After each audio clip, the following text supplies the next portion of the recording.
a los que van a ser salvos. Padre amado, tu amor y tu misericordia sean en esta mañana. Amén. Estaba en duda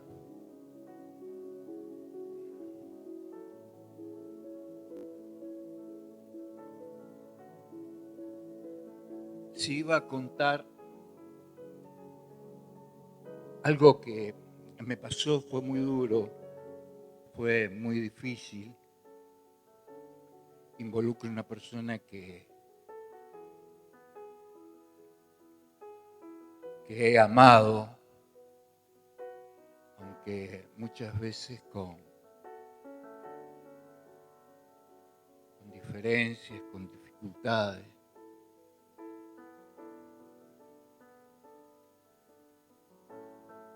Y tiene que ver con esto.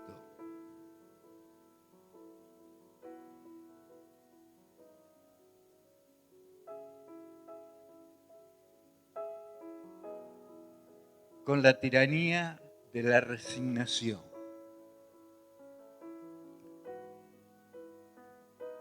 Y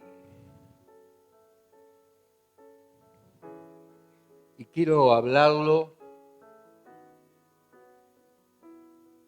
y voy a decir el nombre de la persona.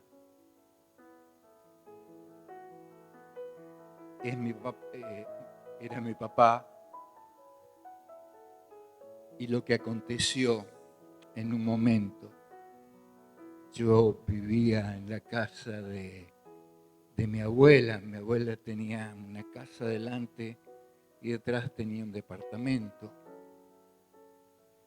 La veníamos pasando muy duro y yo al fin había conseguido un trabajo, muy buen trabajo como viajante.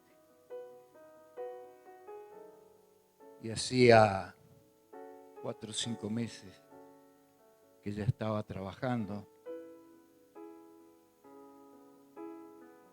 Cuando muere mi abuela,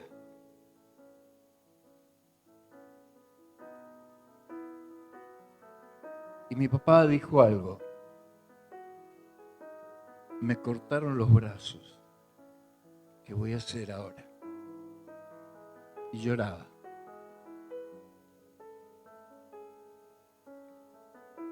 Así que empezó a hostigar a mi esposa.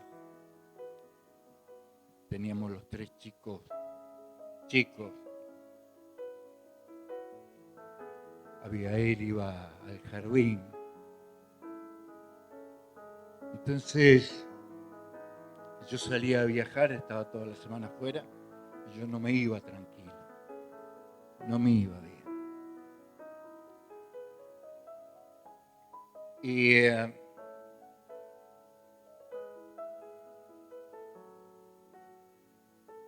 él le decía, llegó un momento que él le decía, primero me pidió que le comprara todas las máquinas de soldar, la amoladora, taladro de banco, eran muchas herramientas, la sensitiva. Se me fue el nombre, ferretero viejo, la sensitiva y bueno, y muchas otras máquinas. Y le empezó a hacer problema a Alejandra y yo no me podía ir tranquilo. Entonces salimos con Alejandra a buscar casa porque él quería venirse a vivir a la parte de adelante. Y pobre, él, las cosas que hacían no se vendían, hacía asadores, palitas, atizadores, todas esas cosas, y no se vendía. Y un día nos echa a la calle. De tal manera, nosotros ya habíamos conseguido una casa para alquilar, la habíamos alquilado a la casa, pero no tenía luz. Nos metimos en la casa sin luz. Recuerdo que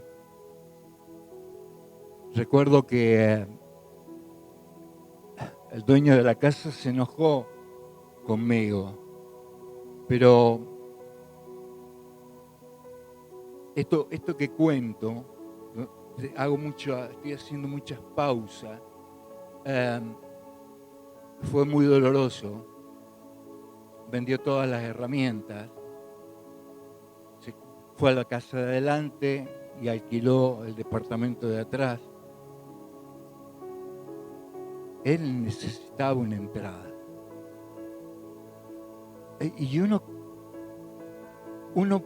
puede comprender, yo lo puedo entender. Tengo un año menos que mi papá cuando se murió. Así que yo lo entiendo perfectamente. Entiendo por lo que él estaba pasando.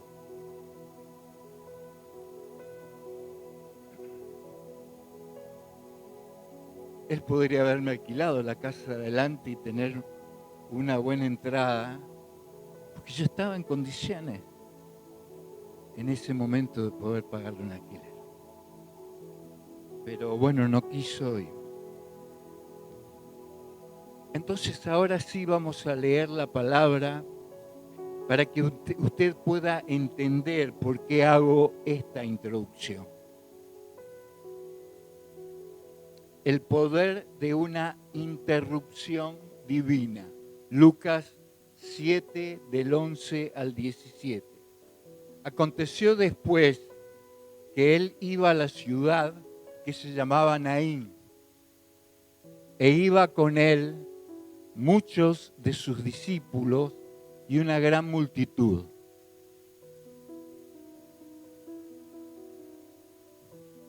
Cuando llegó cerca de la puerta de la ciudad, he aquí que llevaban a enterrar a un difunto, hijo único de su madre, la cual era viuda, y había con ella mucha gente de la ciudad. Y cuando el Señor la vio, se compadeció de ella y le dijo: no llores. Y acercándose, tocó el féretro, y los que lo llevaban se detuvieron. Y dijo: joven, a ti te digo, levántate. Entonces se incorporó el que había muerto y comenzó a hablar, y lo dio a su madre. Y todos tuvieron miedo y glorificaban a Dios, diciendo: un gran profeta se ha levantado entre nosotros y Dios ha visitado su pueblo. Imagínense, vamos a ponernos en contexto. Se encuentran a la salida de la ciudad. Jesucristo iba entrando con una cantidad de gente considerable que lo seguía, y se encuentran en la entrada de la ciudad o en la salida, depende de en qué procesión estaba, ¿no? Porque en aquel tiempo había un lugar fuera de la ciudad para enterrar a los muertos.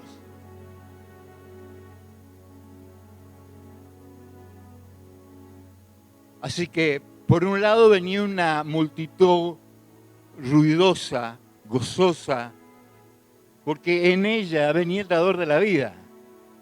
Había sanado una infinidad de enfermos y seguía sanando.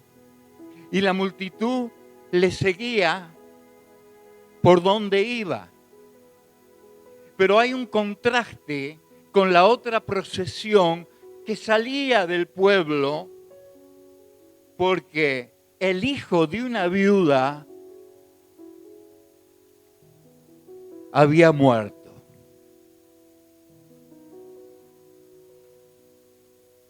Un contraste tremendo. Algarabía, gozo, regocijo y por otro lado, amargura, tristeza, llanto y muerte. Ustedes van a entender en un momentito por qué la introducción.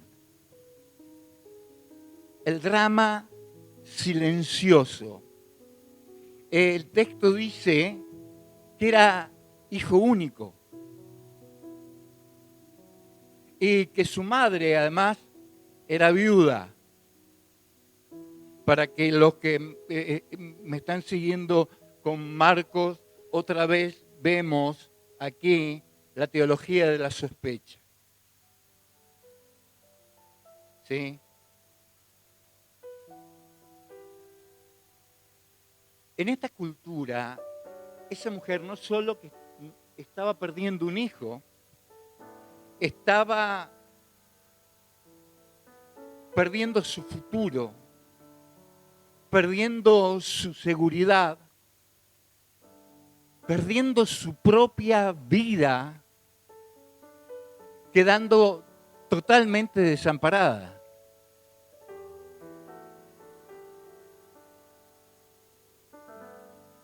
Y estaba perdiendo su identidad. Para la sociedad de esa época era prácticamente invisible, pero posiblemente no fuera más visible en esta época tampoco.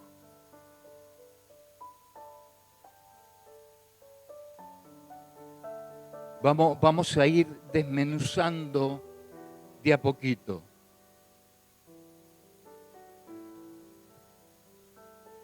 Ella caminaba hacia su propia muerte social. Muchas veces nosotros entramos al templo o caminamos en la vida andando en el segundo cortejo. En el cortejo de los desamparados, de los desahuciados, de los que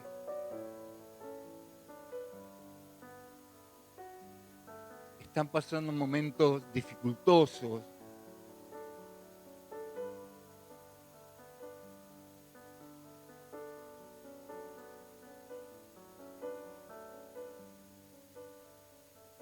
Y nos acostumbramos a resignarnos. La viuda caminaba,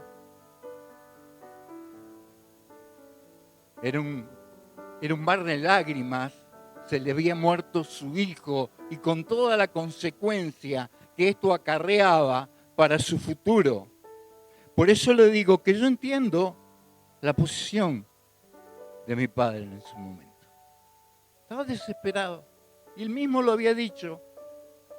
Me cortaron los brazos porque él vivía de la pensión de mi abuela. Y nosotros decimos, ¿cuántas veces decimos, bueno, las cosas son así y esto no tiene vuelta atrás, no tiene solución, no hay esperanza en este momento? Ya es tarde para cambiar. La resignación vendría a ser el cementerio de la esperanza. Ella caminaba desesperanzada de todo, pero muchas veces nosotros también caminamos en ese sentido y con la misma pesadumbre encima.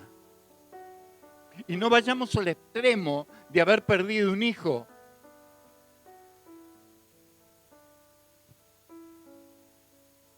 Pero hay cosas que son duras. para la mujer y para el hombre. Hay cosas que son verdaderamente difíciles de sobrellevar. Pero Dios es el que altera las agendas de las personas. Dios es aquel que puede echar mano a la desesperación. Hay una palabrita, ahora que estamos en el Mundial, que a mí no me gustaron, pero puedo entenderla.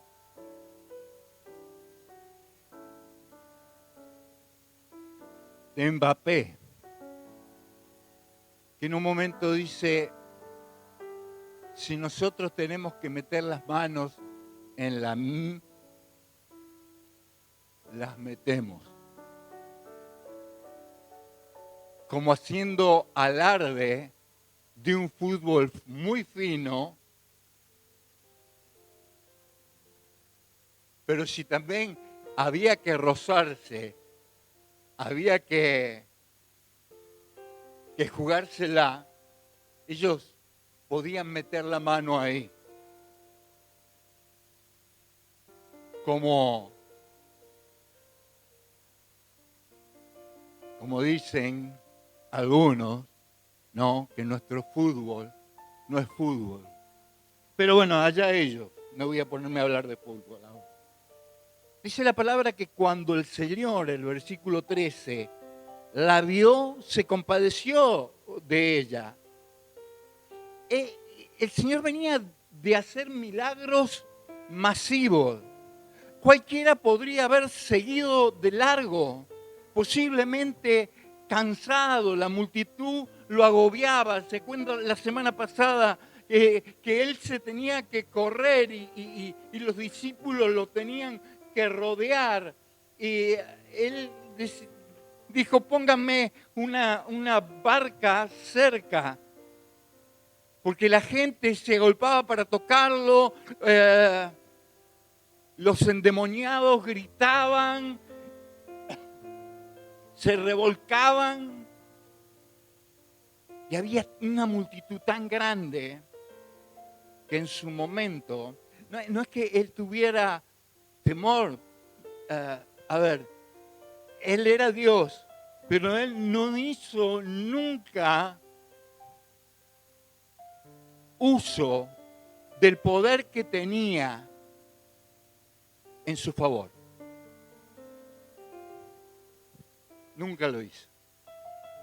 Nunca hizo un milagro para él mismo. Por eso es que murió, y murió en la muerte de cruz. Entonces podemos decir, él podría haber seguido de largo. Ya vengo agotadísimo con toda esta gente que viene atrás mío, siguiéndome, para que lo toque, para que lo sane, para que... De todas maneras, esa multitud era una multitud gozosa que había encontrado a un profeta en Israel. Pero el cristianismo innovador no es masivo.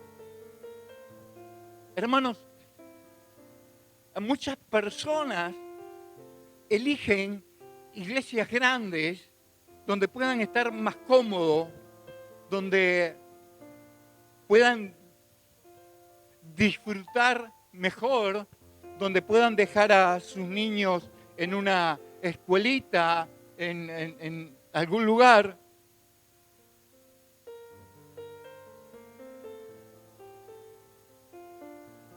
No es masivo. Aunque usted me puede decir, pero Billy Graham hacía... Sí, es cierto. Porque muchas veces Dios interviene y usa a hombres para hacer la tarea que la iglesia no hace, que es evangelizar. De todas maneras, nosotros tuvimos un mes aquí a Carlos Anacondia y todos los días iban 700 personas. No hubo ni una conversión.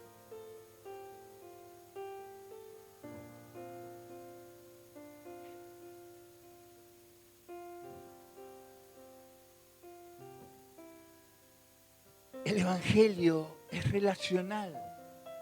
Es lo que hablaba yo recién.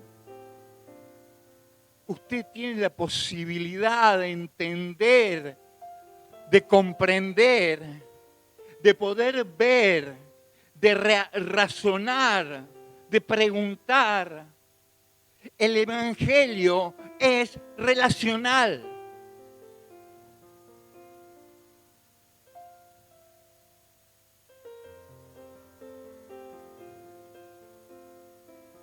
Jesús se detiene ante el dolor de una persona.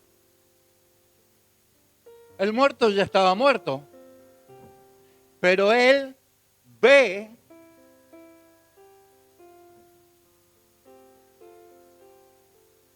el versículo 13 dice, y cuando el Señor la vio, voy a citar algunas palabras del presidente de la nación. Parece que nosotros no la vemos. No la ven. Los cristianos hoy no la ven. Pero él la vio a una persona y no la ignoró. No la pasó por alto. Jesús se detiene ante el dolor de esa persona que ni siquiera le había pedido ayuda. Dios te ve cuando estás en esa procesión. Dios te ve cuando estás en medio del dolor, en medio de la dificultad, atravesando la enfermedad, o cuando tenés personas queridas tuyas que se drogan, que están enfermas. Dios conoce y ve la necesidad de cada uno de nosotros. Y eso es importante entenderlo para poder declarar nuestra fe al Señor. Primeramente al Señor y darle gloria a Él en todas las cosas.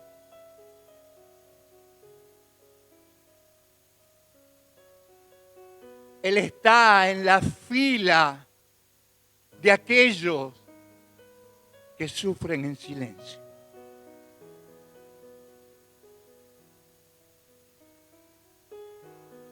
Hay una palabra contracultural que él la dice con una voz imperativa. No llores.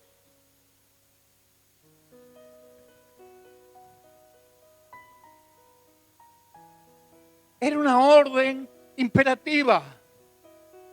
Y seguro que la escucharon cientos de personas en ese lugar. Haz un alto en tu camino. Dice que la procesión se frena cuando él toca el féretro.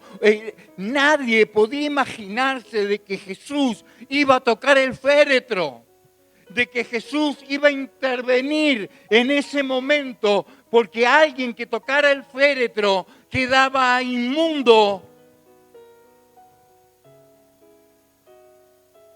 Pero Él irrumpe en la vida de esta viuda sin que ella le diga una sola palabra.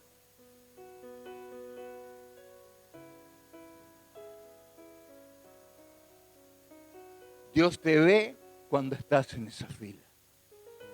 No lo olvides nunca. La desesperanza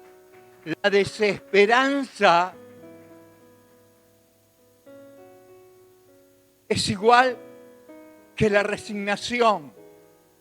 Es el cementerio de la esperanza. Si tenés una fe activa, Dios te habla y dice, yo te estoy viendo. Cuando ni siquiera puedes expresar una palabra para que Él venga en tu socorro, Él dice, yo te veo. Yo veo tu malestar, yo veo tu sufrimiento, yo veo tu angustia, yo veo tu soledad, yo veo tus necesidades. Yo te veo, dice. Y lo dice en primera persona. Jesús la vio. Jesús me ve todos los días. Todos los días. Clama a mí y yo te responderé, dice la palabra. Pero ¿sabe una cosa?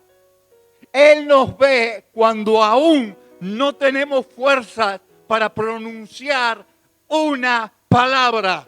Él te ve. Una orden imperativa. ¿Qué habrá dicho la multitud? Las dos multitudes. ¿Pero quién es este? ¿Pero qué le pasa? ¿Cómo se va a arrimar así de sopetón? ¿Cómo va a interrumpir una procesión cuando las personas que estaban ahí estaban destruidas, estaban hechas pedazos? Y su madre y la madre de este joven, peor todavía. ¿Cómo va a entrar? ¿Cómo va a tocar el féretro? Cuando toca el féretro, la procesión se frena. Yo no sé qué estás cargando en tu vida. Yo no sé cuántas dificultades tienes. Yo no sé si arrastras un muerto en tu espalda. No lo sé. Pero Dios te ve. Eso lo dice la palabra. Yo no estoy inventando nada. Porque para el que cree todo es posible.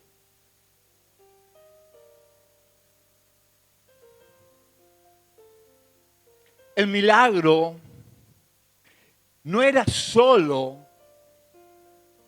para el muerto que resucitó.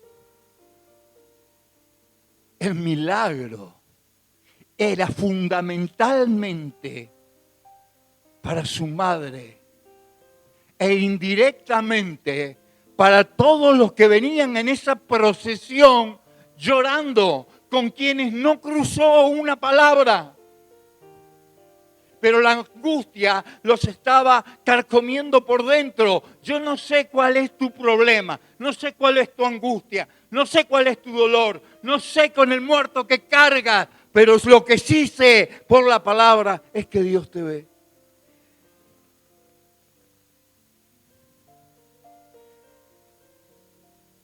Dios dice que cuando lo buscamos, que cuando venimos a Él, tenemos derecho de volver a empezar una vida. Y el cristiano que entiende esto, lo da por sentado. Muchas veces, las personas que llegan a Cristo, llegan porque piensan que Cristo tiene el deber de hacer. Pero Cristo tiene el derecho de hacer lo que Él quiera, lo que tú creas, conforme a tu fe, será hecho. Joven, a ti te digo, otra vez, corre la vista de la viuda que estaba llorando, que ya le había dicho que no llorara más. Corre por un segundo la vista de la viuda y le habla al joven. Joven, a ti te digo. A ti te dice. A ti que clamas por él. Pero aún en la angustia más dolorosa, cuando, como decía antes, no salen palabras y solamente pueden salir lágrimas. Él dice, a ti te digo, a ti te digo. Antes la vio a la viuda, ahora dice, a ti te digo. Entonces, El que estaba muerto se incorpora y comienza a hablar. Yo te voy a hacer una pregunta que no me la vas a responder porque es una pregunta retórica. ¿Estás seguro que no estás muerto? Porque el muerto apenas vive, apenas se levanta, comienza, ¿qué dice la palabra? A hablar. ¿Estás seguro que no estás muerto? ¿Que no estás muerta? ¿Hay vida de Cristo en ti? Entonces el milagro no era solo para el que murió, era para la madre que también se moría. Que no decaiga tu fe, que no decaiga tu esperanza, que no decaiga tu clamor, porque Él te ve y a ti te dice, levántate. Y el que se levanta verdaderamente habla. Dios restauró el entorno de un momento para otro con un tac. Restauró el entorno. El sufrimiento se transforma en un gozo después de una orden que Él le da a la viuda. El entorno lo daba todo por perdido. Mucha gente está mirando tu vida, está mirando si estás en un cajón de muertos o si caminás al lado de Cristo, viendo todos los días su milagro, un día tras otro, su misericordia se renuevan. ¿Para qué? Para que te pongas de pie y hables. Recuperó no solamente su voz, recuperó sus ganas de proyectar, recuperó las ganas de comunicarse, de salir del encierro, de pelear la batalla contra la parálisis emocional que la angustia nos trae. Emocional o espiritual. Porque el hijo que estaba muerto resucitó, pero la viuda era incomprensible en su raciocinio que él pudiera hacer una cosa ahí, y no solamente para la viuda, para todos los demás. Entonces la viuda también se levanta y habla. Mire si no vas a hablar de él. Tenés tu hijo que lo estás llevando para enterrar. ¿Cómo no vas a hablar de él si él irrumpe en tu vida sin que se lo pidas y te dice, no llores? Y a ti te digo, joven, levántate.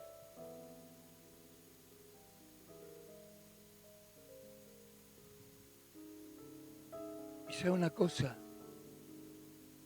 se lo dio a su madre. Muchas veces los pastores tenemos actitudes de adueñarnos de las personas,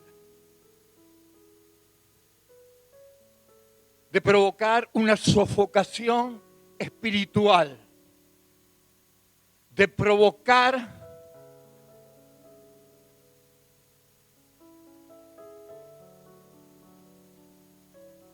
o encerrar en cuartos estancos a una persona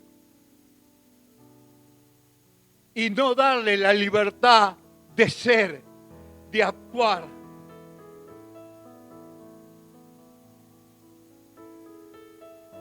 Hoy el pastor tiene que ser servido siempre.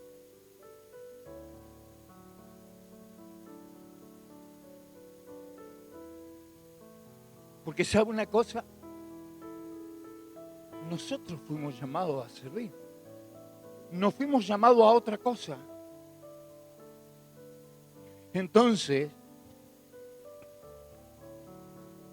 ese devolvérselo a su madre con vida, es devolverlo a una sociedad que lo veía, que estaba muerto, que estaba angustiado, que estaba terminado. Una mujer que no tenía más esperanza. Pudo ver el milagro y Dios al milagro se lo devuelve a su madre, se lo devuelve a la sociedad. Y de ese milagro se está hablando hoy, después de más de 2000 años.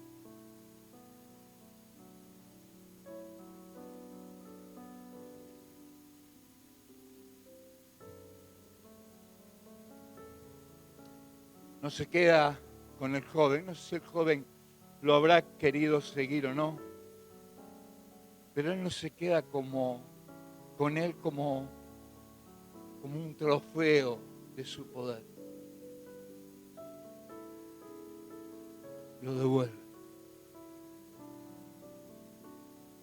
Si Dios te ha salvado, si Dios te ha hecho nacer de nuevo, Él te devuelve para que tú hables.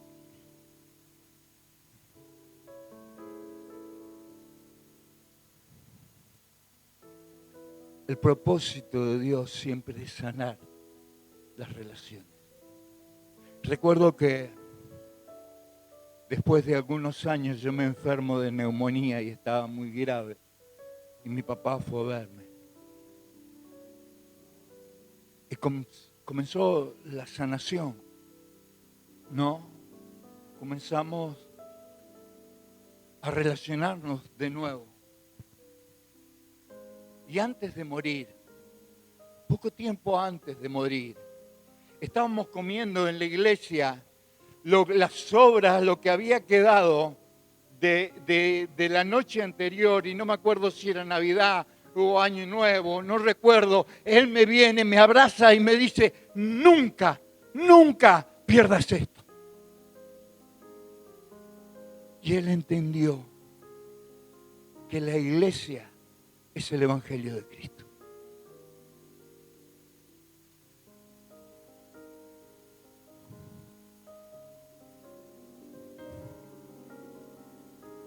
Él te ve y puede restaurar tu hogar. Y devolverte el lugar que te corresponde. El lugar que te abre las puertas al reino de los cielos, que es la comunión dentro de la iglesia.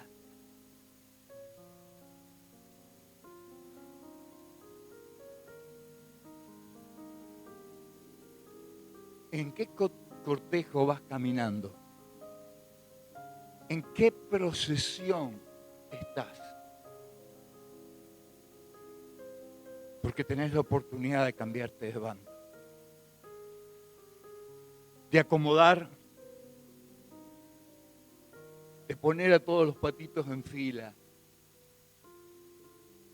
de hacer primero, experimentar una transformación y una relación con Cristo, con Dios, por la obra del Espíritu Santo, y luego esa relación estrecharla, estirarla, como las raíces de un árbol, a las personas que están a la par tuya, al lado tuyo. No importa, ya lo dije a esto, cuán pesado pueda ser el problema que cargas. ¿Tenés una camilla llena de problemas? También podés tener un Dios que te ve y que te habla. Ponlo en consideración. Podés tener una crisis familiar, proyectos frustrados, una profunda tristeza interior, una angustia que desborda. Pero Jesucristo murió hace más de 2000 años, pero resucitó. Y hoy sigue caminando con su iglesia. Te sigue viendo y te sigue hablando. Jesús está dispuesto a interrumpir en el momento que haga falta. No es cuando vos quieras, es cuando Él lo disponga.